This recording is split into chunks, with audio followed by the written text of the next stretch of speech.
Also, we have joining us Engineer Felix Olu FNREEE. He is the President, Nigerian Institute of Electrical and Electronics Engineers. Good evening and thank you so much for joining us at this time.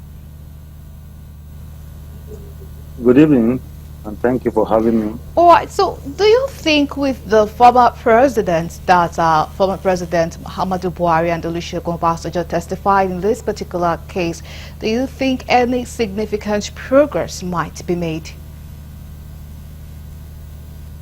Okay, thank you. Well, let's understand that this particular case, it's a case of breach of contract, breach of agreement, and it's purely a case of administration of contract. And it's a good thing that the case has gotten to this point. Of course, every contractor has a right to pursue his case to logical end, and the defendant has also the right to defend his own case, probably if he can win.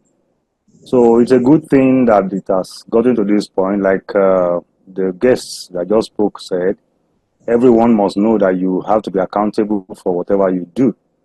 And so to also go in the long run to warn people in places of authority who have been, in whose hand the Nigerian trust has been committed, that they have to do what is right.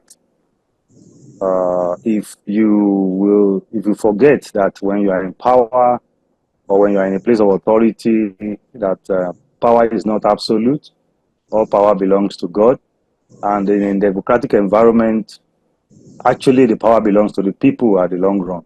So it's a good thing for Nigeria, and definitely everybody will learn to be accountable. Thank you.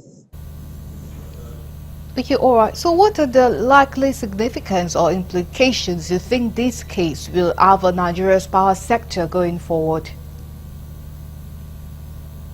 Okay. In terms of service delivery, in terms of power supply, improvement in power supply, the only benefit that is likely to be earned by Nigeria could be in the long run. That is, when people that are in charge begin to know that they need to do the best that they can whenever they are in power, maybe this is the benefit that we will get directly. But if Nigeria wins this case, it will save the country some embarrassment among the Community of Nations. It will also help to save some costs, because if Sunrise should win this case, Nigeria will be paying some huge amount of money. So if Nigeria wins the case, it will save Nigeria some financial embarrassment. And I think that would be opportunity to use whatever money is saved in the same sector, in the power sector, to further, address our challenges. But in terms of technical benefit, I don't see any technical benefit more than moral and probably financial benefit to Nigeria. If those that are on the seat right now do not still do what is right, that particular one might not really be a dividend to an ordinary Nigerian on the street. Thank you. All right, we really thank you so much for joining us at this time. Thank you for contributing to our news.